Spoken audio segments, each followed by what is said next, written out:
The phone rang as I was finishing breakfast. It was an old machine with a disc. I refused to change it for something more modern, despite my son's constant taunts. Pearl always said that phone would bring us luck, but luck left our house with her 5 years ago. Hello. My voice sounded unusual. It was unusual to talk in the morning, as no one usually did. Dad, it's Ebner. I straightened involuntarily, as if my son could see me through the phone line. Ebner rarely called, only when he needed something. Good morning, son. Listen, it's my birthday this Saturday. Remember? Ebner didn't wait for me to answer. We're having a family dinner. Ernestina insists you come. I knew that wasn't true. My sister-in-law, Ernestina, never insisted on my presence. Rather, she was the one who suggested that I not be invited, and Ebner decided that my absence would raise too many questions from the rest of the family. Of course I remember your birthday, I replied. 42 is a good age. 43. Father, I'm turning 43. Oh yes, I'm sorry. I had indeed forgotten. After 60, the years start to merge, and the details slip away faster than I'd like. So, you'll come 6 o'clock tonight? I could sense the impatience in his voice. You want to get the conversation over with. Of course I'll be there. Can I get you anything? I don't need anything, Ebner said. Just be on time. I promised not to be late, and we said goodbye. Ebner hung up first as usual. Setting aside my unfinished toast, I looked out the window at the gray April sky of Castleton. Typical weather for our town, neither winter nor spring, as if nature hadn't yet decided what to do next. That's exactly how I've been feeling for the past few years. Being invited to my son's birthday party didn't make me happy, only anxious. The last 3 family gatherings had ended the same way. Ebner would strike up a conversation about my house. It's too big for one person, too expensive to maintain. You could move to a decent senior place where you'll be taken care of. I knew what was behind those words. Ebner needed money. Money from the sale of the house I'd built with my own hands for Pearl 40 years ago. I'd lived in Castleton all my life, 38 years delivering mail on the same streets I grew up on. Knew every dog, every picket, every story behind closed doors. People trusted me with their letters, cards, packages, the little and big joys of their lives. I was part of this town, and the town was part of me. The house on Elm Street was the last thing that connected me to the past Pearl, with the times when the kids were small and looked at me with respect instead of poorly concealed irritation. I went up to the second floor, to the bedroom I'd once shared with my wife. I opened the closet and took a long look at the dark blue suit I'd bought for Pearl's funeral and had worn only a few times since. I had to see if it was too loose. I'd lost a lot of weight in the last year. It hung next to Pearl's summer dresses, which I'd never gotten around to putting away. Her scent had long since faded, but sometimes I thought I could still smell it, the faint scent of lavender and vanilla. The doctor had said it was normal. That memory could play such jokes. Trying on the suit, I found that it had actually gotten big. The pants were only held on by the belt, and the jacket dangled around my shoulders like a hanger. Pearl would have said I looked like a scarecrow from Farmer Higgins' cornfield. The thought made me smile. I carefully hung the suit back in the closet. Wearing it to my son's birthday party would be weird, too. Ebner would probably think I was going out of my mind. As it was, he thought I was almost senile, though I retained my clarity of thought and firmness of hand. In my 68 years, I may have forgotten little things, but in the important things, my mind remained sharp. On Saturday, I woke up early at first light, a habit developed through decades of postal service. After a breakfast of oatmeal, Pearl always said it was good for the heart. I spent the morning fiddling in the garden. The ground had warmed up enough to plant early vegetables. This year, I decided to try growing broccoli. Pearl loved it, and I never learned how, but the grandchildren, especially the youngest, Lydia, ate it with gusto. By noon, I was done with the beds, and after washing my hands, I made myself a ham sandwich. I turned on a radio, an old model that Pearl and I had bought back in the 80s. It was broadcasting news about some political scandal in the Capitol, but I didn't care much for it. Politics had always seemed a dirty business to me, and in recent years, especially so. After dinner, I decided to take a nap. It was going to be a tiring evening. I lay on the couch in the living room under a picture of Pearl and me in front of Lake Champlain. That trip to Vermont had been our last vacation together, a year before her diagnosis. I woke up to the alarm clock ringing at 4 o'clock. Showering and shaving took half an hour. I'd gotten slower with age, though I'd never admit it. I chose the dark brown slacks and plaid shirt Pearl had given me for our last Christmas together. I decided not to wear a tie. Ebner would find something to complain about anyway. At 5 o'clock, I was ready, but it was too early to go out. Ebner's house was on the other side of Castleton in a new neighborhood where young families with money were settling. 20 minutes by car, no more. I sat in the chair by the window, the same one where Pearl liked to knit in the evenings, and looked out at the street where the neighborhood kids were playing. My kids used to run down that street, too, once upon a time. Willow was always serious, responsible, like a little adult. Ebner, on the other hand, was loud and demanding. Pearl said he'd inherited my stubbornness, but I saw him more as my father, a man who always knew what he wanted and wasn't shy about taking it. At 15 minutes past 6, I left the house, locking the door carefully. My old Ford started on the third try. Another reason for Ebner's taunts. You're driving scrap metal, father. It's dangerous. One day it's going to stall in the middle of the road. And what are you going to do? But the car was reliable despite its age, and so was I. The drive to my son's house was familiar, but unpleasant. Every time I drove past new houses with perfect lawns and identical mailboxes, I felt like a stranger. Castleton was changing, becoming part of the big world, losing its character and coziness. Perhaps it was just senile grumpiness, but I missed the town of my youth. As I pulled up to Ebner's house, a 2-story brick building with columns at the entrance. Why do you need columns in Castleton, where the tallest building is the 3-story City Hall? I noticed several unfamiliar cars, so there would be other guests. This reassured me a little. With strangers around, Ebner was unlikely to press me with his ideas about selling the house. I parked behind a silver minivan that looked like it belonged to Willow and her husband Dexter. So Ebner's sister was already here. We hadn't seen each other much lately. She lived in Portland, 3 hours away, and was busy working for an insurance company. Willow had always been kinder to her old dad than Ebner, though she too felt I should have moved on after Pearl's death. I slowly got out of the car, feeling my back aching after the half-hour drive. I pulled a small package out of the back seat, a gift for Ebner, my father's old silver cufflinks. Not that my son had ever worn them, but it was a family heirloom, and I tried to follow tradition. The front door opened before I even rang the bell. On the doorstep stood Lydia, my 10-year-old granddaughter, with a wide smile exposing her new adult teeth, still too big for her baby face. "Grandpa!" She threw herself around my neck, almost knocking the cane out of my hand. I hugged her with one arm, feeling the warmth and sincerity that was so lacking in relationships with adult children. "Hello, Lydia. How is my favorite granddaughter?" "I'm your only granddaughter, Grandpa." She laughed, taking my hand and leading me into the house. In the spacious hallway smelled something spicy and sweet. Probably Ernestina was preparing her special apple pie. There were voices and muffled laughter coming from the living room. Lydia tugged at my sleeve. "You know what, Grandpa? I've lost another tooth. Look." She opened her mouth wide, showing the empty space between her bottom teeth. "Has the tooth fairy come yet?" I asked, taking off my jacket. "Dad, stop filling her head with those fairy tales." Ebner appeared in the living room doorway, tall with a noticeable gray in his hair, but still slim and trim. "Hello, Father. You're just in time." He said it as if he expected me to be late. I nodded, handing him the package. "Happy birthday, son." Ebner took the gift with a barely perceptible grimace. He'd never been able to hide his emotions, even as a child. "Thank you," he said without much enthusiasm. "Come on in. Everyone's already gathered." I followed him into the living room, where the sofas and armchairs were filled with guests. Willow immediately came up to meet me, giving me a hug and a kiss on the cheek. She smelled like some kind of expensive perfume, not like Pearl, who preferred plain lavender water. "Papa, I'm so glad to see you." Her eyes, so like her mother's, glowed with genuine warmth. "You look well." It was a lie. Of course, I knew what I looked like. Old, thin, with wrinkles that had gotten deeper since Pearl's death. But a lie like that felt good. "You too, daughter," I replied. And it was the truth. Willow had always been beautiful, even as a teenager when most kids go through an awkward phase. Dexter, her husband, shook my hand firmly, but without being overly forceful.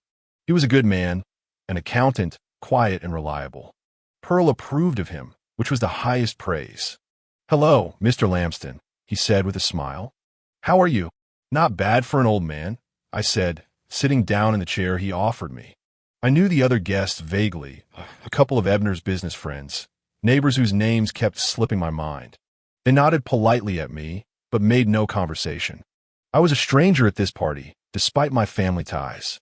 Ernestina appeared from the kitchen, wiping her hands on her apron. My sister-in-law was an attractive woman, not a beauty, but with correct features and a good figure, which she had retained after 2 pregnancies. Her brown hair was gathered into a neat bun, and a polite smile played on her lips that didn't reach her eyes. "Hello, Ward."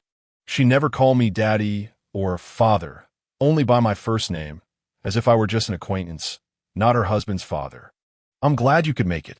I nodded, accepting the wine glass she held out to me. "Thank you for the invitation, Ernestina. It's always so cozy at your place." That was a lie, too. Ebner and Ernestina's house was never cozy. Too perfect, too sterile, like an interior design magazine. Not a single book out of place, not a single picture that wasn't perfectly aligned. Pearl called homes like this unlivable. Grandson Toby, Ebner's 14-year-old son, slipped into the room and sat silently in the corner with his phone in his hands. I waved at him, but he pretended not to notice. At his age, it probably wasn't cool to hang out with his grandfather. Dinner passed in a tense atmosphere. I tried to be polite, answering questions about my health and how I was coping alone in such a big house. Ebner and Ernestina often glanced back and forth as if they were having a silent conversation. I noticed Willow frown when Ebner mentioned my house for the 3rd time.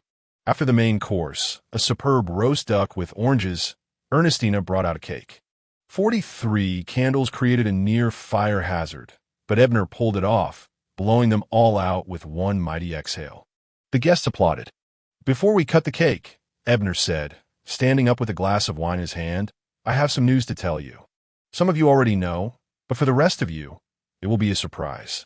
He looked at me, and I felt an unpleasant chill. This is it, I thought. Now, he's going to start talking about my house. My printing company, Lamston Print, has been offered a major contract with the Royal Comfort Hotel chain. That means we'll have to expand. New equipment, more staff, maybe even a new premises. The guests hummed approvingly. Ebner raised his hand, calling for silence. Of course, that requires investment. I've applied to the bank for a loan, and preliminary approval has been received. But he looked at me again. The bank requires additional collateral, something more substantial than our house, which is already mortgaged. I felt everyone's eyes turn to me.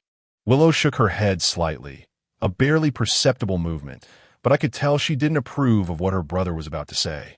"Father," Ebner turned to me fully. "Ernestina and I have been thinking about your house on Elm. It's big, old, needs constant upkeep. It's hard for you to handle it alone." "I can handle it," I said quietly but firmly. "Of course you do." Ebner smiled, the condescending smile I hated. "But we're all worried. What if you fall? What if there's a fire? You're far away from us. We won't be able to get here quickly." I wanted to say that they don't come anyway, even when I ask. But I kept silent, not in front of guests. "What's your point, Ebner?" I asked, even though I knew the answer perfectly well. "We found a great place in Sun Valley. It's a new senior complex on the outskirts of town. They have medical staff, a common dining room, even a swimming pool. And most importantly, you'll be among people your own age, not alone." "I don't want to live among people my own age," I replied. "I want to stay in my house." Ebner sighed, as if he were explaining something to an uncomprehending child. "Father, be reasonable. If you sell the house, you'll have enough money to live comfortably in Sun Valley for the rest of your life, and there will be enough left over for, other things. Your business," I finished for him. There was an awkward silence in the room. Willow coughed. "Ebner, can we not do this tonight? It's a holiday after all." My son ignored his sister. "It's a win-win for everyone, Father. You'll be safe. You'll be taken care of, and I can expand the business, secure a future for my children, your grandchildren. Isn't that what Mom would have wanted?" Mentioning Pearl made me angrier than any manipulation I'd ever experienced. "Don't you dare say what your mother would have wanted," I said, feeling my voice shake. "Pearl would never approve of me being evicted from the house I built for her." "No one is talking about eviction," Ernestina intervened in her soft but insistent voice. It will be your voluntary decision for your own good. I looked at her, then at Ebner, and suddenly realized that they had already decided. They were just waiting for me to agree so they could act. They'd probably already done the paperwork and booked a place at Sun Valley. I need to think about it, I said, rising from the table. It's a big decision. Of course, Father. Ebner smiled, but his eyes remained cold. Think about it, but not for too long. The bank gave us 2 weeks to provide collateral, or the contract would go to a competitor. I nodded, not trusting my voice. Willow threw her brother a judgmental look, but remained silent. Dexter looked down at his plate, clearly uncomfortable. The guests looked at each other, unsure how to react to the family scene. Ernestina, who was always good at smoothing over sharp edges, clapped her hands together. And now the cake. Who wants a piece? The conversation moved on to other topics, but the tension remained. I sat in silence, picking at the cake with a fork which I could not taste. My mind was spinning with thoughts of home, of Pearl, of how quickly my children had forgotten everything we taught them. Respect for their elders, family values, selflessness. When Ebner proclaimed a toast to his future success, I raised my glass with everyone else, but didn't drink. I looked at my son and saw a stranger to whom I was only an obstacle to greater wealth. What has happened to us, Pearl? I thought, looking out the window at the darkening Castleton sky. Where did we go wrong? After an awkward conversation about my house, dinner continued in a strange, strained atmosphere. The guests tried to pretend nothing had happened, but their voices were a little louder than usual. Their laughter was nervous, and their glances slid in my direction every now and then. I became the unwitting center of attention, an old man trying to be evicted from his own home under the pretense of caring. A classic family drama that everyone there hoped to avoid in their own lives. Ernestina bustled around the table, pouring wine and offering a dessert refill. Her smile seemed glued on, and her movements too abrupt. She'd always been a perfectionist, and any crack in the facade of perfect family life threw her off balance. Ebner, contrary to my expectations, didn't back down. After drinking more wine, he became even more insistent, as if the alcohol had given him the courage for a conversation he'd been planning for a long time. You know, he said, addressing all the guests, but looking at me, my father has always been stubborn. Pearl, my mother, often said it was easier to move a mountain than to change his mind. Several of the guests chuckled politely. I kept a calm expression on my face, even though everything was boiling inside. Ebner never spoke of his mother by name in my presence.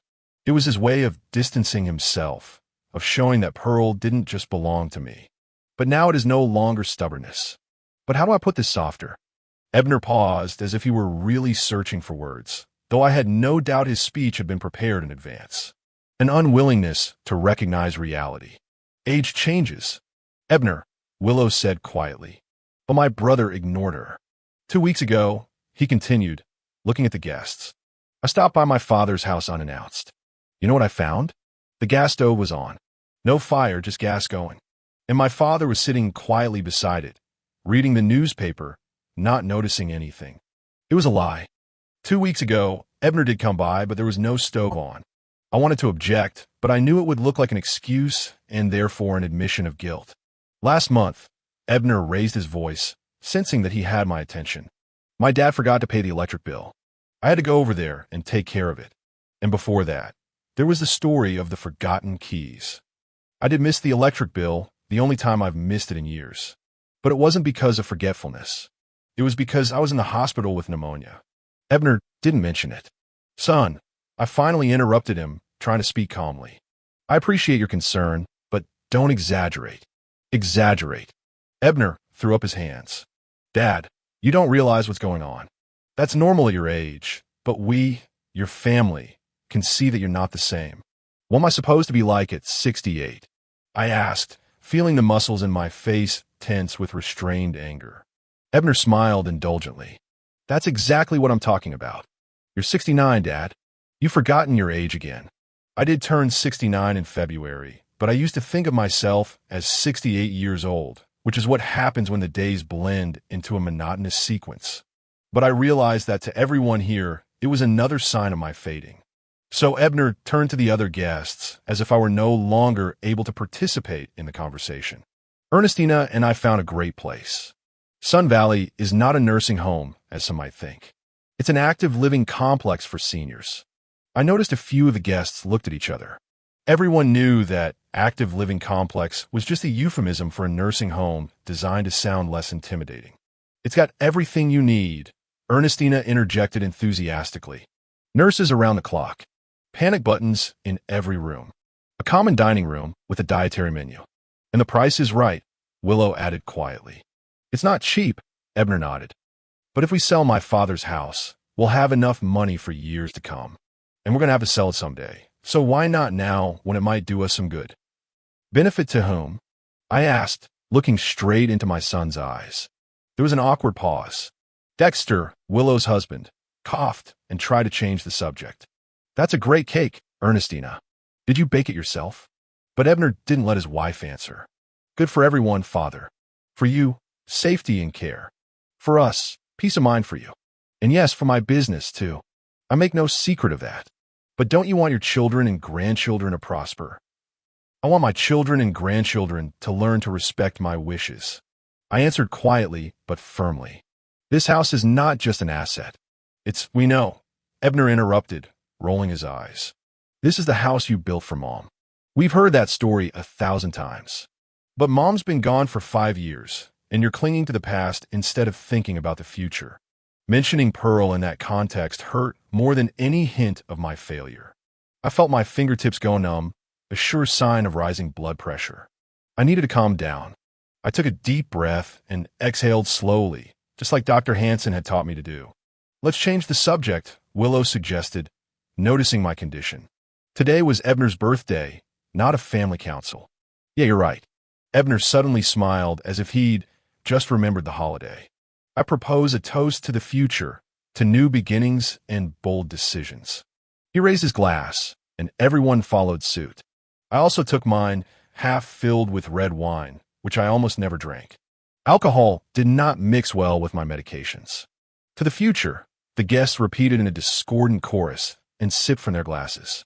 I had just brought my glass to my lips when I noticed a strange movement out of the corner of my eye.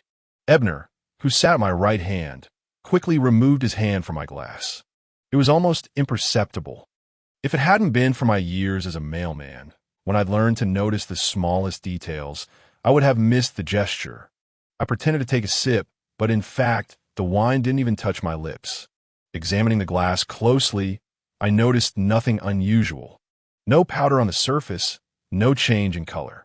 But my intuition, which rarely failed me, signaled danger.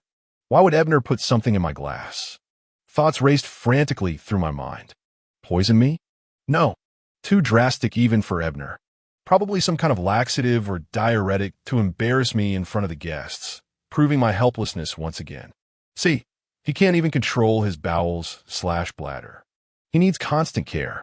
The perfect argument to convince everyone of the need for me to move to Sun Valley. Outrage fought in my soul with longing. Will my own son really be willing to do such a despicable thing? For what? For money? Or had his dislike for me grown over the years to the point where he was willing to humiliate his own father for petty gratification? Meanwhile, the conversation at the table returned to its usual course. They discussed the latest city news, children, politics, all the safe topics that usually come up at family dinners. I barely participated, pondering what to do next. I could just not drink the wine, but then Ebner's plan would still work. He'd say I'd become paranoid, afraid of my own family, making up conspiracies. Another sign of senile dementia. I could accuse him right here in front of everyone. But who would believe an old man without proof?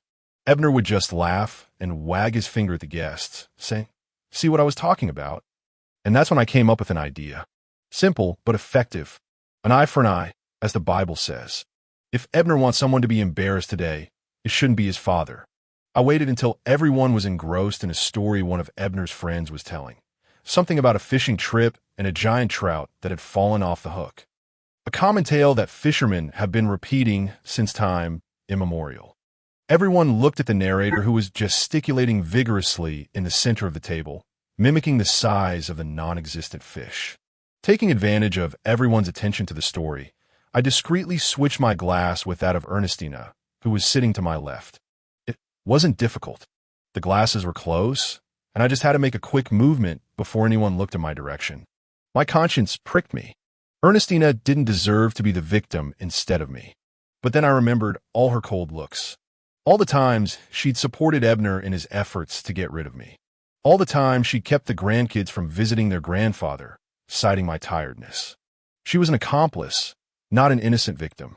And then I say to him, "Frank, either you pull that fish out now, or I'm going to push you into the lake." Finished the narrator to general laughter. Ebner raised his glass to fishing stories that never change. Everyone drank again. I took a sip from Ernestina's glass, feeling the slight bitterness of wine on my tongue. I didn't notice any foreign flavor. Whatever Ebner had spiked it with was well dissolved and tasteless. Probably a laxative then. I wonder how fast it would take effect. Ernestina drained the glass almost to the bottom. She always drank faster than a lady should, as Pearl had said. I noticed that Ebner cast a quick glance at me, checking that I had drunk my wine. When he saw the nearly empty glass in my hand, he smiled slightly with the corner of his mouth, a smile I remembered from his childhood when he'd successfully put a frog in his sister's bed or hidden my glasses. The conversation continued. Willow talked about her new position at the insurance company, how she and Dexter were planning to go to Europe this summer. Ebner inserted comments about his business, hinting at a big contract that would soon change their lives for the better. The usual talk of ordinary people dreaming of more. I watched Ernestina trying to do so discreetly. About 15 minutes after she drank the wine, a strange expression appeared on her face. She turned pale and swallowed several times as if trying to cope with nausea. "Ernestina, are you okay?" Willow asked, the first to notice the change. My sister-in-law smiled weakly. "Yeah, it's just something." She didn't finish her sentence and huffed. She didn't finish the sentence and pressed her hand to her stomach. "Honey," Ebner turned to his wife, sincere concern in his voice. Ernestina tried to answer, but instead of words, a low moan escaped her lips. She stood up abruptly from the table, knocking over her empty glass. "Excuse me, I have to," and without speaking quickly left the dining room. There was silence at the table. The guests looked at each other, not knowing how to react. Ebner frowned. It must be a stomach thing. She's been cooking all day, hardly eating anything. Maybe she needs some help, Willow suggested, half rising from her seat. "I'll check," Ebner said and followed his wife out. The guests looked around awkwardly. Some offered more wine, others talked about the weather, the usual reaction of people who didn't know how to behave in an awkward situation. I sat in silence, trying to keep a neutral expression on my face. There were conflicting feelings inside me. Satisfaction that Ebner's plan had failed, and shame that I had done that to Ernestina. What would Pearl say when she saw such petty vengeance on my part? Ebner returned a few minutes later, his face expressing a mixture of concern and irritation. "Ernestina is not well," he announced. "She apologizes, but she won't be able to return to the table." "What's the matter with her?" Dexter asked. "Should we call a doctor?" No, Ebner answered quickly. "It's just an upset stomach. It happens." He gave me a strange look like he was trying to figure something out. I pretended to be concerned. "I hope it's nothing serious. Maybe it's something to do with the food." "Everyone ate the same thing," Ebner said, "and no one else got sick." "Maybe allergies," suggested one of the guests. "My sister can't stand shellfish, and she gets the same twinge." "Ernestina isn't allergic." Ebner shook his head. "Probably just overworked with the holiday preparations." The conversation gradually returned to its previous course, but the atmosphere had changed. Without the hostess, the party seemed to have lost its center. The guests began to look at their watches and whisper. One of the neighbors was the first to apologize and began to say goodbye, referring to the need to get up early tomorrow. He was followed by the others. I too decided it was time to leave. After thanking Ebner for the invitation and wishing Ernestina a speedy recovery, through the door, she never came out of the bathroom, I headed out. Willow volunteered to walk me to the car. "Are you okay, Dad?" she asked when we were alone in the driveway. "This talk about the house. Ebner shouldn't have brought it up today. Not in front of everyone." "I'm fine," I answered, though it wasn't entirely true. "Don't worry about me." "I am worried." She put her hand on my shoulder. "You're still my daddy, and I want you to be happy. But Ebner's right in his own way, too. This house is too big for you alone. Don't start, Willow. I pulled away gently. Not tonight. She sighed. Okay, but promise me you'll at least think about it. Not about the nursing home, but maybe a smaller apartment or moving in with me and Dexter. We have a guest room with a private bath. I'll think about it, I promised, knowing I wasn't moving anywhere. My house was the last thing that connected me to Pearl, to our life, to a past that was becoming more and more blurred by the day. Willow hugged me goodbye, and I smelled her perfume, not at all like Pearl's, but somehow it reminded me of her. Maybe because there was the same tenderness in her daughter's gesture that I remembered in my wife's touch. I was just getting into the car when the front door of the house opened abruptly and Ebner appeared on the doorstep. Even in the darkness, I could see that his face was contorted with anger. Dad, he walked quickly to the car, ignoring Willow, who was still standing nearby.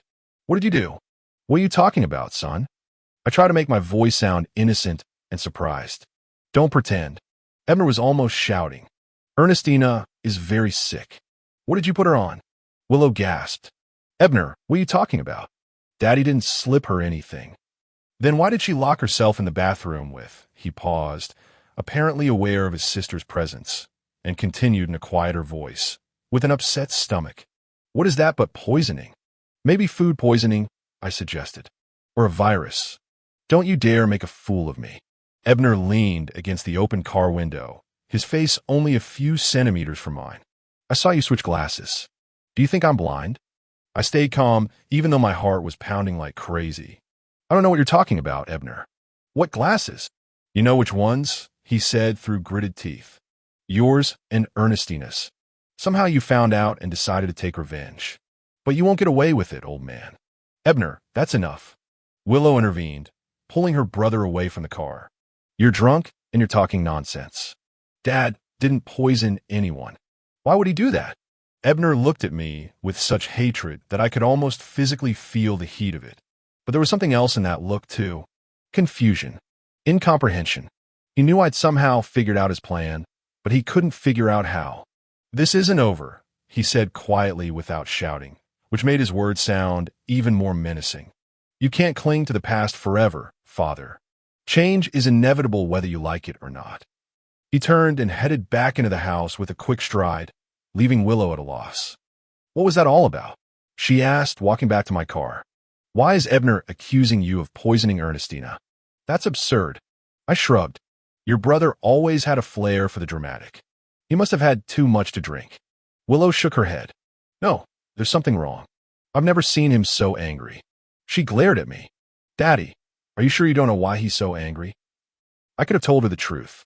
I could have explained that Ebner had tried to humiliate me by putting something in my glass and how I'd turned the situation against him. Willow was always fair. She'd understand, I guess. But something held me back. Maybe a reluctance to drag my daughter into the conflict between me and my son. Maybe I was ashamed of my own petty behavior. Or maybe I was just tired of it all and wanted to get back to my quiet, empty house. I don't know. Honey, I said, starting the car. Maybe it'll be clearer in the morning. Say hi to Dexter. Willow was clearly not satisfied with my answer, but she didn't insist. She gave me another hug through the car window and backed out, letting me pull out of the driveway.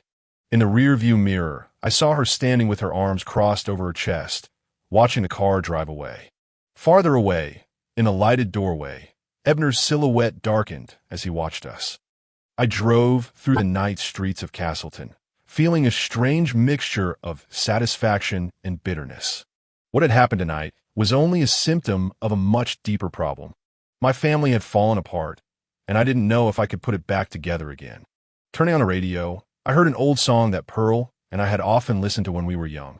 The tune reminded me of a time when things were simpler, when the future seemed bright and promising, and my children looked at me with love instead of annoyance. What happened to us, Pearl? I thought again, gazing down the dark road. What did it all go wrong? There was no answer, of course, only the quiet music from the speakers and the thought that tomorrow I would have to face the consequences of tonight. And they, I was sure, would not be long in coming. I woke up early, as usual. Old letter carrier habits don't disappear with retirement. My body still considered 5 in the morning the perfect time to start the day. For a while, I just lay there looking up at the ceiling and listening to the silence of the house.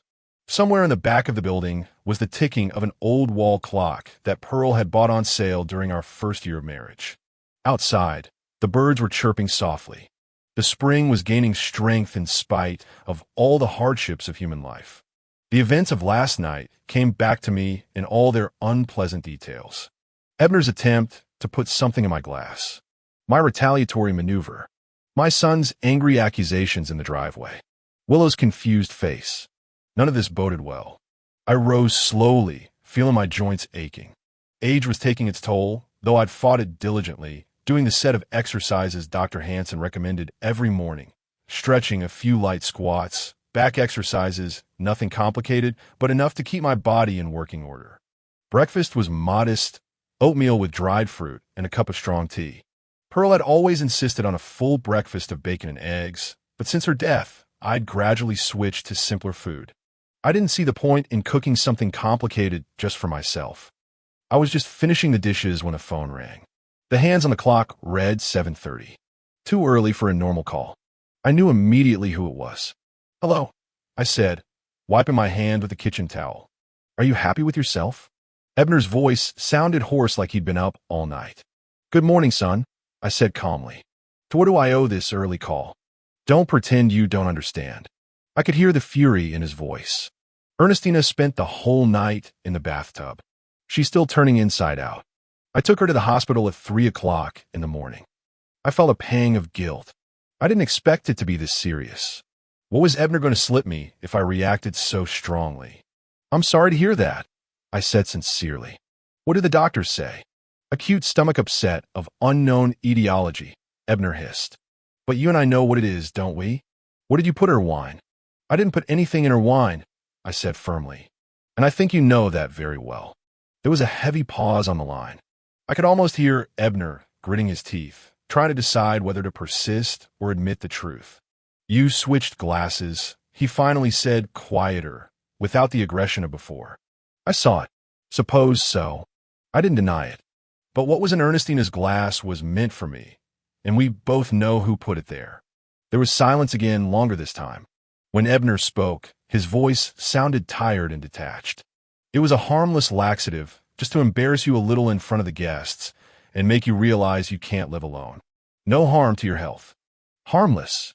I couldn't believe my ears. Ernestina had to be taken to the hospital. "Maybe she's allergic," Ebner snapped. "Or maybe you'd gotten it wrong and slipped her something of your own. You haven't been yourself lately, father." I took a deep breath, trying to stay calm. Ebner had always been like that. Even as a child, he never admitted his mistakes. Always found a way to put the blame on others. "Anyway," I said, "I hope Ernestina feels better soon. Give her my apologies." "Apologize?" Ebner grinned bitterly. "Do you really think a simple sorry is going to be enough after what you did? What did you expect after what you planned to do?" I asked quietly. "This is different." He sounded absolutely convinced that he was right. "I did it for your own good.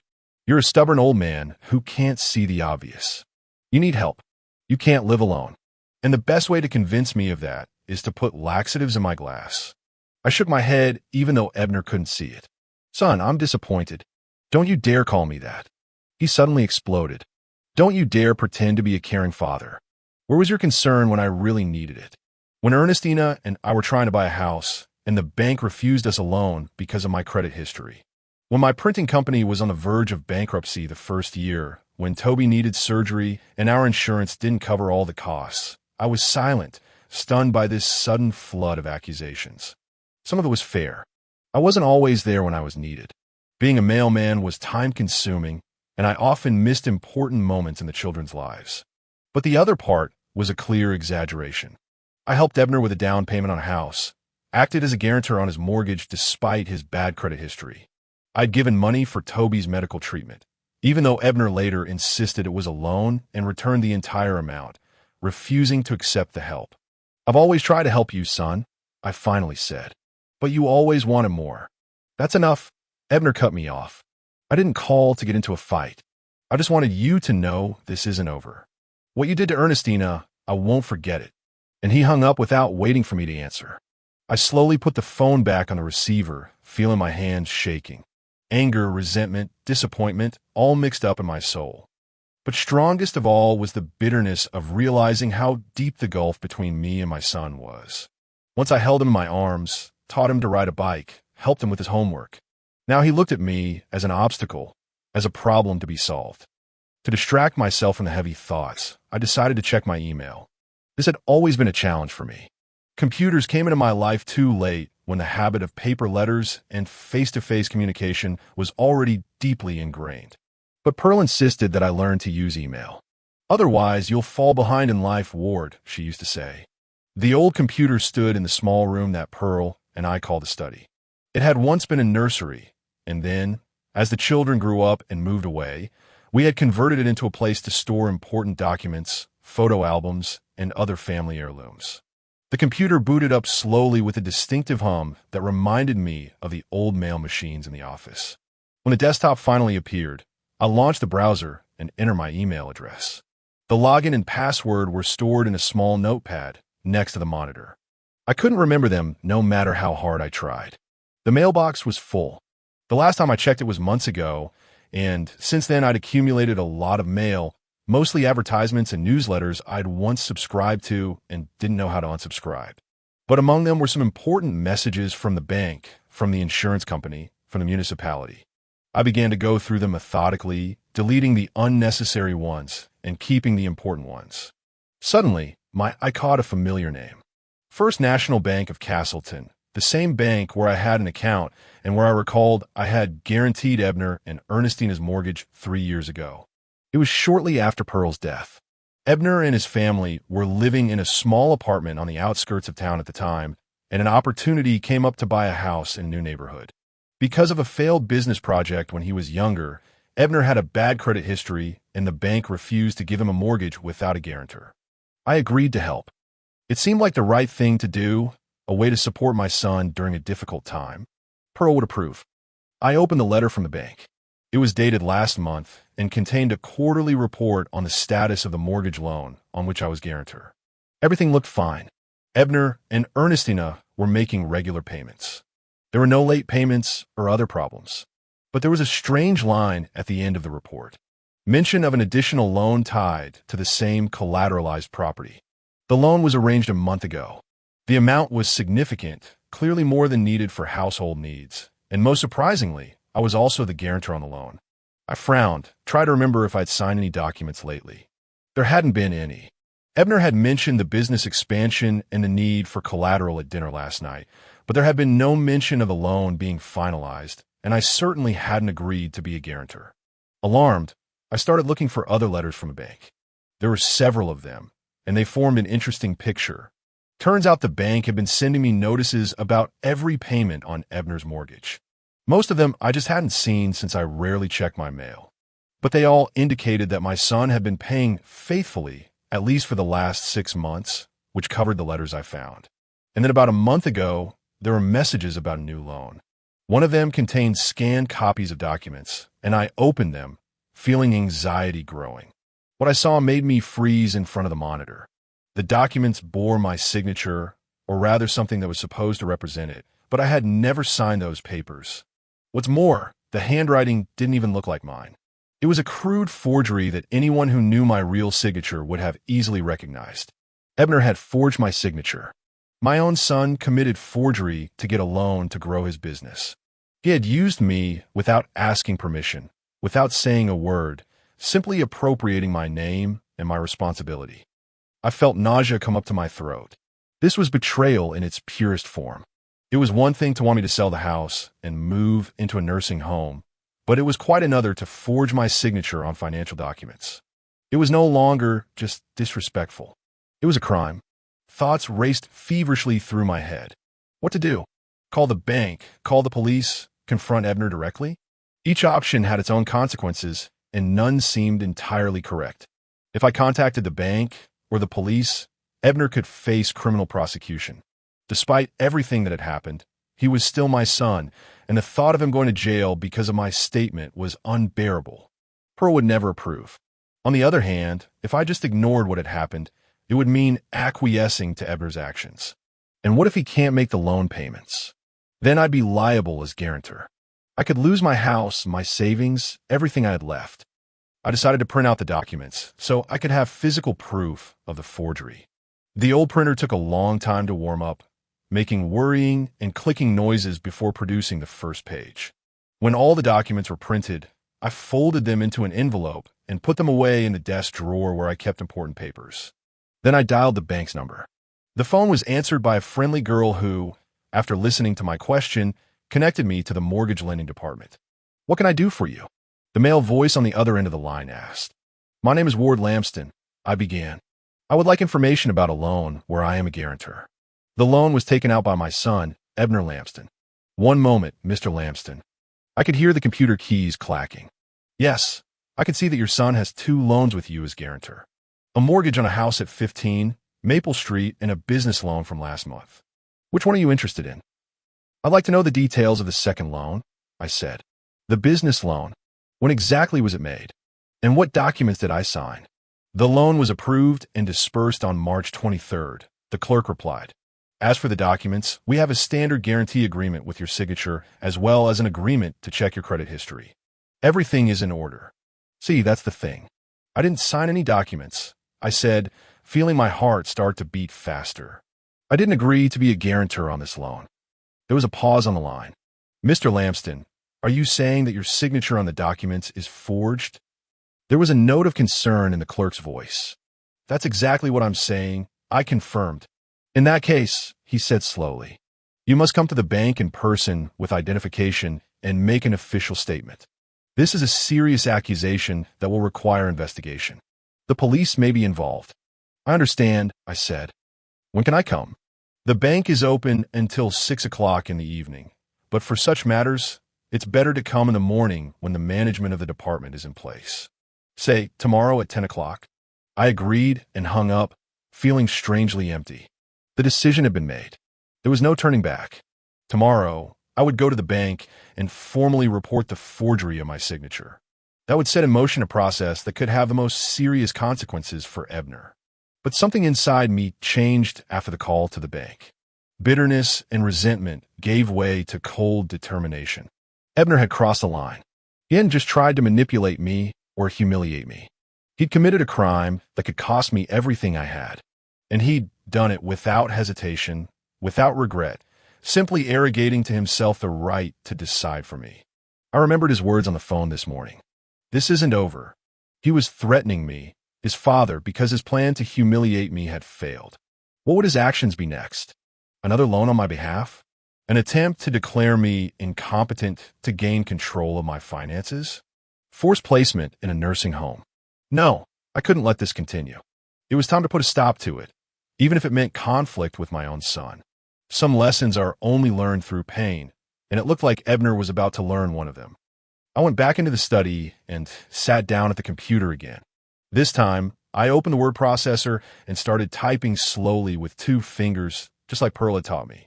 I wrote down everything that had happened in the last few days, all the facts, all the details that might matter. It was a diary of sorts, a testimony that might be needed if the situation escalated. When I had finished, I printed out the notes and put them in the same envelope where the documents from the bank were.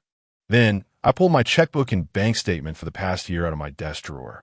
I needed to assess my financial situation to see what I was risking and what resources I had available to resist. The numbers were disappointing. The letter carrier's pension didn't make me rich. Most of my savings had gone to Pearl's medical care in the last months of her life.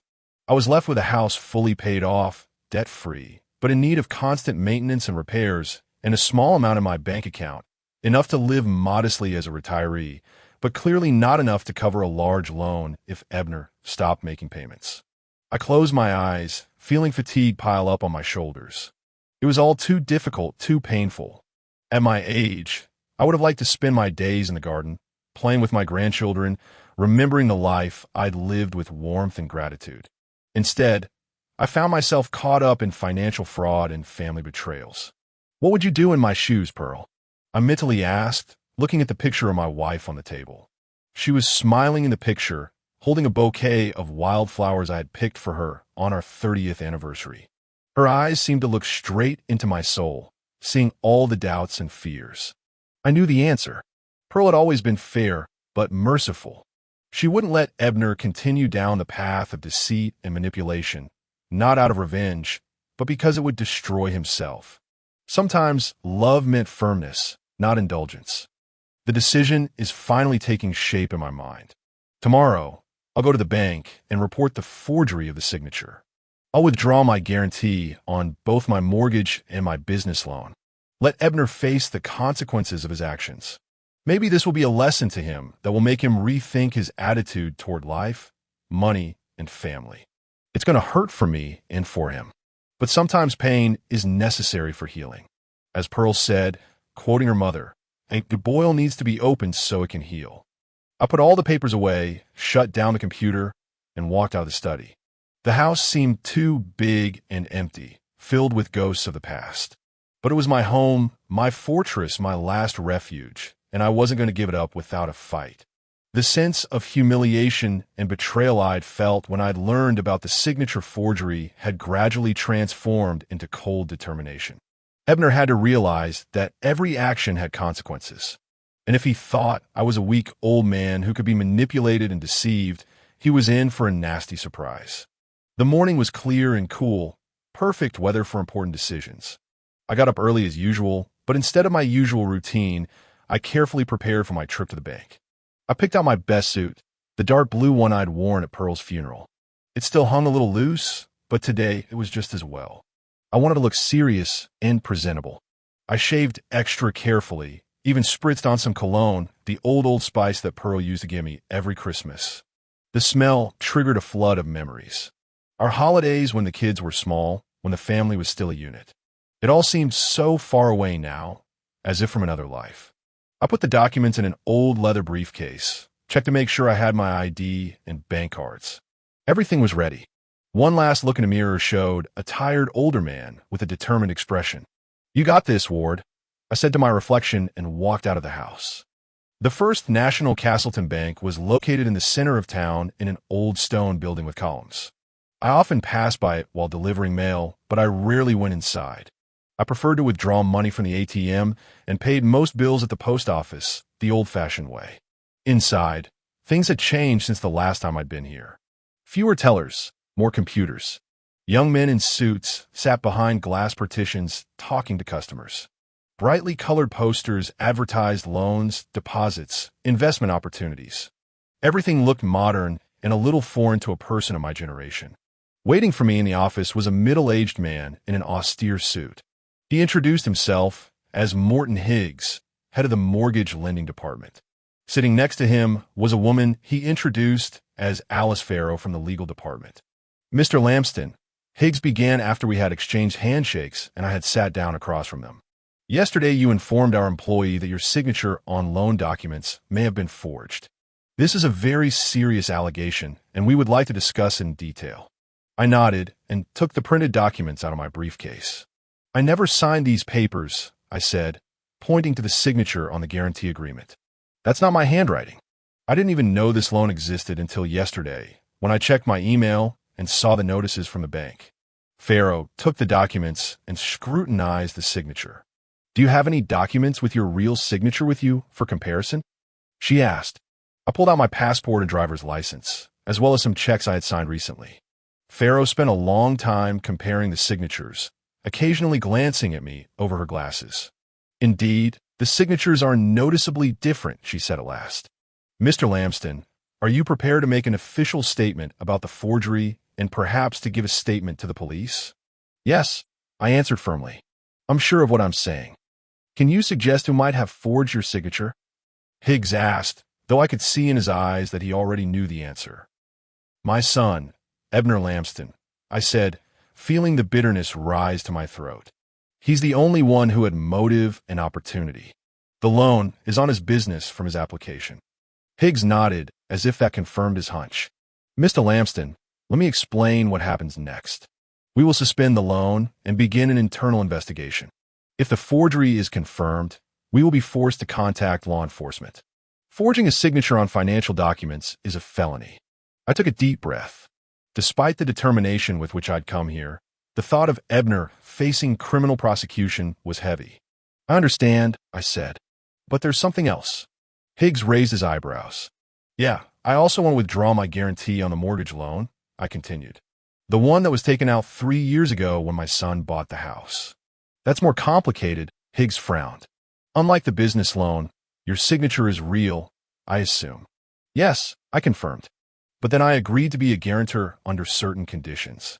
My son had promised that he would not take out additional loans against the house without my consent. He violated that condition by forging my signature. This is a material breach of our agreement. I understand, I said. But isn't the fact that my signature was forged on another loan sufficient reason to renegotiate all agreements with this client? Higgs and Farrow looked at each other again. There was a look of surprise in their eyes, as they had not expected such legal knowledge from an elderly pensioner. You're right, Higgs said slowly. The bank can renegotiate all credit agreements with a client if there is evidence of fraud on his part, but that would have serious consequences for your son, Mr. Lamston. If we revoke the mortgage guarantee, he will have to either repay the loan in full immediately or provide other collateral. Otherwise, the bank will be forced to initiate foreclosure proceedings. I remained silent, contemplating the situation. I didn't want my grandchildren to end up on the street because of their father's mistakes. But at the same time, I knew I had to teach Ebner a lesson to stop him before he went too far. I have a suggestion, I said finally. We freeze the business loan and start investigating the forgery. As for the mortgage, I'm willing to continue as guarantor, but on the condition that all payments go through me. That is, Ebner will wire the money to me and I'll pay the mortgage. That way, I know that the payments are on time and in full. We spent the next hour going over the details. I signed a forged signature statement, agreed to participate in the investigation, and signed the new mortgage loan documents. Higgs explained that the bank would contact Ebner later today to notify him of the situation and the need to appear at the bank to resolve the matter. By the time I left the bank, it was almost noon. The bright spring sun was blinding my eyes, so I put on the old hat I always carried with me in the car. Before I got behind the wheel, I decided to walk around downtown to gather my thoughts. The phone in my jacket pocket vibrated, interrupting my musings. I pulled it out and saw my son's name on the screen. The bank had apparently already contacted him. I took a deep breath and answered, "Hello." "What did you do?" Ebner's voice shook with rage. "Do you realize what you've done?" "Hello, son," I said calmly. "I believe the bank has already contacted you." "Contacted?" "They froze all my company's accounts. They blocked credit. They want me to appear for an explanation." "What kind of signature forgery are they talking about?" I kept quiet, giving him a chance to talk. Sometimes silence is more effective than words. "Dad, are you there?" Ebner's voice became even more tense. "Answer me."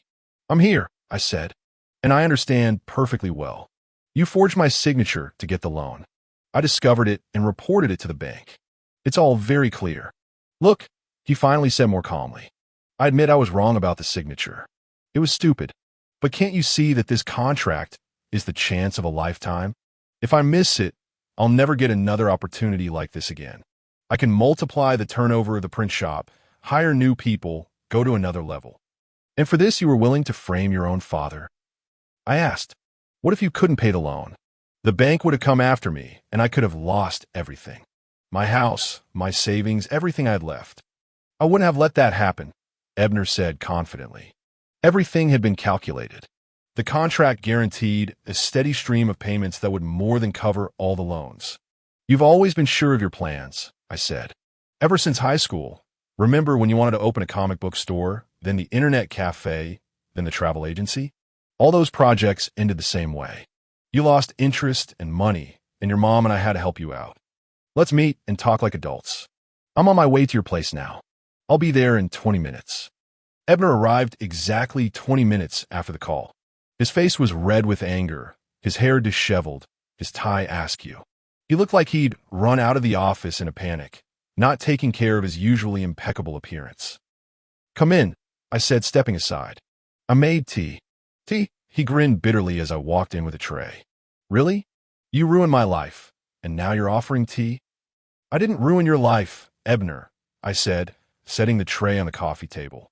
"You put it in jeopardy when you decided to forge my signature. It was a technicality." He raised his voice again. "Just a signature on a piece of paper, and you turned it into a disaster." "No, son." I shook my head. "It's not just a signature. It's a crime, and it's not your first step in that direction. What are you talking about? Ebner frowned. About the laxative you put in my glass, I reminded him. About how you manipulated me for years to get what you wanted. About how you turned Ernestina against me and even tried to influence Willow. Ebner cut him off. You become paranoid, father. You see conspiracies where there aren't any. I do. I raised an eyebrow. Then explain to me why you didn't ask my permission to bail me out, why you acted in secret. Ebner looked away. I told you I wanted to save time. The contract had to be signed quickly or someone else would have gotten it. And so you decided to risk your freedom and my well-being. I shook my head. No, Ebner. It wasn't a matter of rushing. You just knew I'd say no. Of course you would. He suddenly exploded. You always say no, always standing in the way of my success. When I wanted to go to business school, you insisted on community college. When I wanted to move to the big city, you and Mom talked me into staying in Castleton.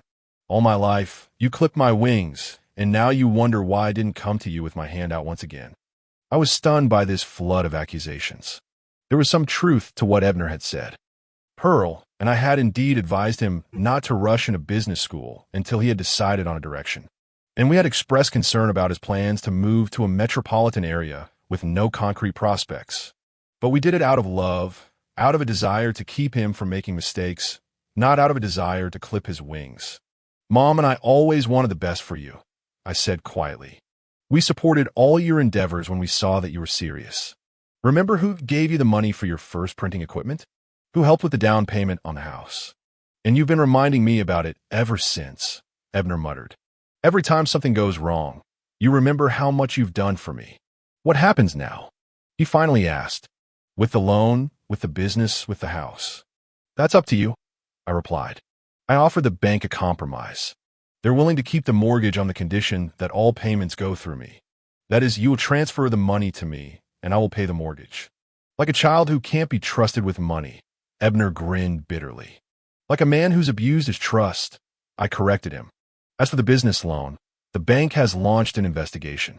If they find evidence of forgery, and they will, the case may be turned over to the police. Ebner turned pale. Is that what you want? To have your son tried for fraud? Of course not. I shook my head. But I want you to understand the gravity of the situation. You crossed the line, Ebner, and now you have to face the consequences. Do you have any other financing options? I asked. Other investors, partners? Ebner shook his head. I tried, but no one wants to invest in small businesses in Castleton. Too small a market, too much risk. What about selling a stake in a business? I suggested. Do you have any employees who could become partners? Maybe, Ebner said uncertainly. Harvey, my deputy, has been wanting to get in on the action for a long time, but his contribution alone won't be enough. Start there, I advised. Talk to Harvey. Look for other potential investors and be honest with the bank. Admit your mistake. Offer a repayment plan. What about my house? Ebner asked. If the bank pulls the mortgage, I've already told you. I'm willing to continue as guarantor under new conditions. You won't have to worry about the mortgage if you're honest with me. Ebner was silent for a long time, pondering my words. Then suddenly he asked, Why are you doing this? After everything I've said and done, why are you still trying to help? I smiled sadly. Because you are my son, and because your mother would never forgive me if I let you fall when I could have reached out my hand. At the mention of Pearl, Ebner's eyes moistened. He turned away quickly, trying to hide his emotions. I don't understand you, Father, he said quietly. You could have just ignored the fake, and everything would have been fine. Instead, you caused trouble for all of us, and now you're offering to help. I caused trouble? I shook my head. No, Ebner. You created the problems when you decided you could cheat on your own father. I just didn't let you escape the consequences. Sometimes that's what help is all about. Letting a person realize their mistakes and correct them. News travels fast in a small town, especially when it comes to a scandal like identity fraud. Toward the evening of the same day, I was meeting with Ebner. I got a call from Willow. Her voice sounded worried, almost frightened. Dad, is it true what Dexter told me that Ebner forged your signature on some bank documents? I sighed. Some of the bank clerks must have known Dexter. Castleton was too small a town to keep anything a secret. Yes, dear. It's true. I answered, determined not to hide the reality of the situation from my daughter. Your brother took out a business loan using my signature without my knowledge. There was silence on the line. I could almost see Willow rubbing her forehead, a gesture she'd adopted from Pearl when she was upset or puzzled. I can't believe it, she finally said. I mean, it's a crime, Dad. What's going to happen now? I've already talked to Ebner, I said. We're trying to find a way out. The bank has opened an investigation, but I'm hoping we can resolve this without involving the police. Oh my God, Willow whispered. What about Ernestina? The kids. Do they know? I'm not sure, I answered honestly. Ebner came alone. Maybe he hadn't told them yet. I'll be there, Willow said firmly. Tomorrow, Dexter will stay with the kids, and I'll come to you. We need to discuss this as a family. I wanted to object, to say that she shouldn't get involved in the conflict between me and her brother, but part of me was glad that Willow was taking my side. My daughter and I hadn't been as close as we had been in recent years, and her support now meant more to me than I could put into words. Okay, I said, I'll be waiting for you. The next morning, as I was eating breakfast, the doorbell rang. When I opened it, I saw Ebner. He looked exhausted with dark circles under his eyes, as if he'd been up all night. Behind him stood Ernestina, pale and tense. May I come in? Ebner asked without his usual assertiveness. I stepped back silently, letting them into the house. We walked into the kitchen where my uneaten oatmeal was still on the table. Sorry for the early visit, Ebner said, sitting down at the table. Ernestina sat next to him, hands folded in her lap like a model schoolgirl. Ernestina and I discussed the situation all night and decided to come to you before I went to the bank. I sat down across from them, waiting for them to continue. I was wrong, Ebner said, looking me straight in the eye. What I did to the signature, it was unforgivable. And what happened to my birthday party with the laxative? He shook his head. I don't know what came over me. I guess I was just confused. Ernestina put her hand on his shoulder. We're both confused. Ward, she said, addressing me personally for the first time in years. Ebner told me everything about the signature, about the laxative, about your conversation yesterday. I was in shock. I couldn't believe that we'd gotten to this point. I looked at them not knowing what to say. Part of me wanted to just forget about everything, go back to the way things were. But the other part of me remembered all the years of estrangement, all the small and big betrayals, all the times when Ebner and Ernestina had put their own interests ahead of family ties. What made you change your mind? I asked at last. Yesterday you were ready to accuse me of every mortal sin, Ebner. And today you came to apologize. What happened? Ebner and Ernestina looked at each other. The truth, said Ebner. The truth happened. When I got home yesterday, Ernestina knew right away that something was wrong. I told her about our conversation, about the bank freezing the accounts, about the investigation. He paused, and she asked me bluntly, did you really forge your father's signature? And I couldn't lie. Not to her. Not after everything that had happened. Ernestina squeezed his hand. I was furious, she admitted. I had never seen Ebner so small. He confessed to everything, not just the signature forgery, but what had happened at the birthday party. How he planned to slip you laxatives to make you feel helpless and agree to sell the house. How he manipulated you for years to get financial support. And you forced him to come here? I asked. No. Ebner shook his head. It was my decision. After Ernestina expressed everything she thought. We talked for a long time about us, about our family, about the example we set for our children. And I realized I'd become what I'd always despised, a man willing to betray his loved ones for money. I was silent, trying to comprehend what I had heard. Their sincerity seemed genuine, but I'd known Ebner too long to trust the sudden change without reservation. What do you want me to do? I asked bluntly. Nothing, Ebner answered. I mean, of course, I'd like you to withdraw your statement about the signature forgery, but I realize I have no right to ask you to do so. I'm here to plead guilty and say I'm willing to take responsibility. I'm going to go to the bank and confess. What about the printing press? The contract? I talked to Harvey as you advised, said Ebner. He's agreed to put up the money and become a partner. It's not as much money as we need, but it's a start. Maybe we can find other investors. And if not, well, we'll have to cancel the contract. It'll be hard, but it's not the end of the world. I looked at my son, trying to see him as the little boy I once taught to ride a bike. That teenager who came to me for advice when he fell in love for the first time. That young man who stood beside me at Pearl's funeral, squeezing my hand tightly when I was ready to break. I'll talk to the bank, I said finally. Maybe we can find a solution that won't hurt your reputation or your business, but on one condition. What's that? Ebner stepped forward. No more secrets. No more manipulation. No more trying to control my life or make decisions for me. I'm your father, not an obstacle to your success. Ebner nodded. I promise.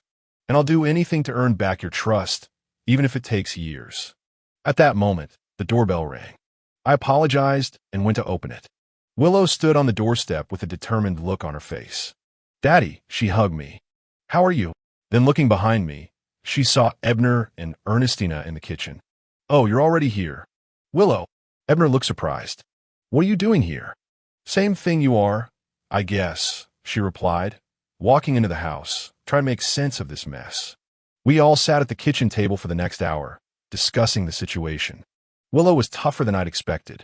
She wasn't shy about expressing her disappointment with her brother's actions, and she made it clear that she supported me.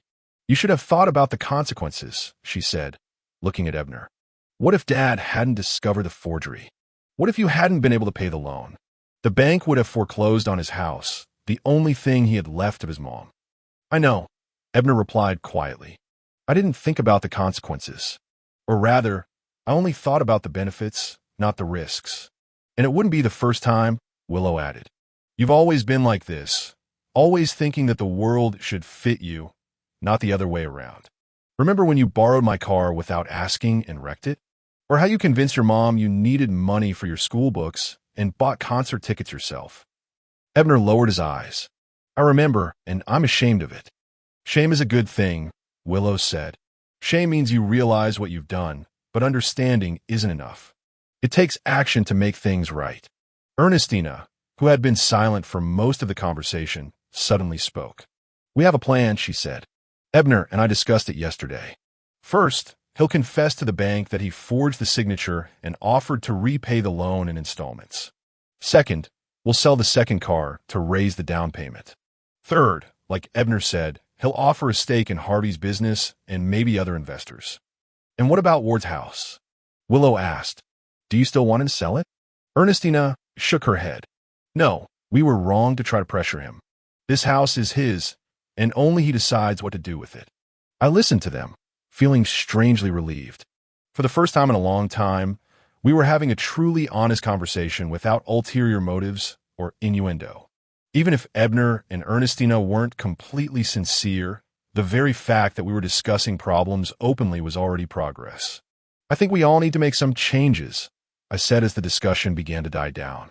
I'm not without blame for our deteriorating relationship either. After Pearl died, I shut myself away, withdrew from you. Maybe if I'd been more open, more available, things would have turned out differently. Dad, don't blame yourself, Willow countered.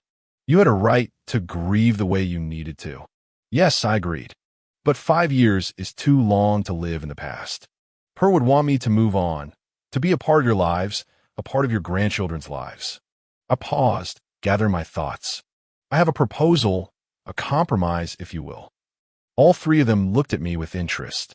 I won't sell the house, I said, but I could convert the annex into a separate dwelling for myself. A small apartment with a separate entrance is all I need. And the main house, I looked at Ebner and Ernestina, could be a place for family gatherings where the grandchildren could stay on weekends, where we could all gather for holidays, a family center of sorts. That's a wonderful idea, Willow said slowly, as if thinking it over. You'd keep the house, but it would serve the whole family. And we could help fix up the outhouse, Ebner added. I'm good at construction, and Harvey's a former electrician, so he could do the new wiring. I could do the design, Ernestina suggested, and I was surprised to hear the genuine enthusiasm in her voice. Make it comfortable and cozy for you. We continued to discuss details, and gradually the idea became more and more concrete. The annex that used to be a workshop could indeed be converted into a small but comfortable apartment. It would require heating, plumbing, and the addition of a bathroom, but it was all doable. By noon, we had a rough plan of action. Ebner was to go to the bank and come clean. I promised to talk to the bank manager and ask for leniency, given that my son had pleaded guilty. Willow volunteered to help with the legal side of things. Her husband Dexter knew a good lawyer who could advise us, and Ernestina promised to start planning the renovation of the outhouse. As Ebner and Ernestina were leaving, my son stopped in the doorway and turned to me. "Thank you, Father," he said, "for giving me a chance to make things right. I won't let you down again." I nodded, not trusting my voice. Something in the look on Ebner's face, in his tone, reminded me of when we'd been really close. Maybe not all was lost yet. Willow stayed with me. We sat in the living room drinking tea and reminiscing about the past. The good times when Pearl was alive. When the kids were small. When the future seemed bright and cloudless. "Do you think he's really changed?" Willow asked, referring to Ebner. "Or is this just temporary remorse until he gets out of trouble?" I wondered. "I don't know," I answered honestly. "People can change, but it usually happens slowly with difficulty. Ebner had always been impulsive, always looking for the easy way out, but he's also always been capable of genuine love and affection. I guess time will tell." "Do you?" Willow looked at me carefully. "Are you really ready to forgive him after everything he's done?" "I'm working on it," I said. "Forgiveness is a process, not an overnight decision. I want to forgive him. I want to trust that he can change, but trust has to be earned. We'll see how he behaves in the coming months." Willow smiled. "You know, you're an amazing man, Dad. After everything that's happened, you're still able to give people a chance. Mom will be proud of you." The thought that Pearl would be proud of me warmed my heart. I had so often questioned my decisions after her death, so often wondered what she would have done in my place. Maybe I was finally beginning to find my own path. The following weeks were filled with activity. Ebner, as promised, honestly confessed to the bank about the signature forgery. Thanks to my plea and the fact that he had come forward with the confession himself, the bank decided not to take the case to the police, limiting itself to a fine and temporary closure of the line of credit. The business loan was canceled, but Ebner managed to find other investors, including Harvey.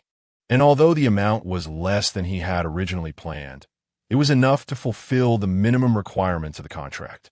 Renovation of the annex began almost immediately. Ebner came every weekend with tools and materials, sometimes with Harvey, sometimes with other friends. Willow and Dexter also helped when they could. Even the grandchildren participated. Toby turned out to be a good helper with a hammer, and Lydia was enthusiastic about choosing colors for the walls and curtains. Ernestina was completely transformed in her attitude toward me. She called almost every day, consulting on the layout, bringing fabric samples and furniture catalogs. One day, she confided to me that she had always felt uncomfortable in my presence, thinking I was judging her as not being a good enough wife for my son. "I was wrong," she said. "Instead of trying to get to know you better, I distanced myself. And then it was too late, or so it seemed to me." "It's never too late for new beginnings," I replied, quoting Pearl, who always believed in the possibility of change. By early summer, the addition was ready. 60 square meters of personal space, a bedroom, a small living room, a kitchenette, and a bathroom. Everything was new, modern, but with a touch of antiquity that I had always appreciated. Ernestina had done a great job of selecting furniture and accessories that perfectly matched my taste, although I had never told her that directly. Moving day became a real family celebration. Ebner barbecued in the backyard. Willow baked Mom's apple pie from an old recipe. And the grandchildren ran around the garden playing hide and seek. Looking at them, I felt something long forgotten come back. A sense of belonging, a sense of family. In the evening, when everyone had dispersed, I sat in my new living room, looking out the window at the main house. The lamps in the windows created a warm, cozy glow. I thought about Pearl, about how much she loved this house, how she had put her soul into it.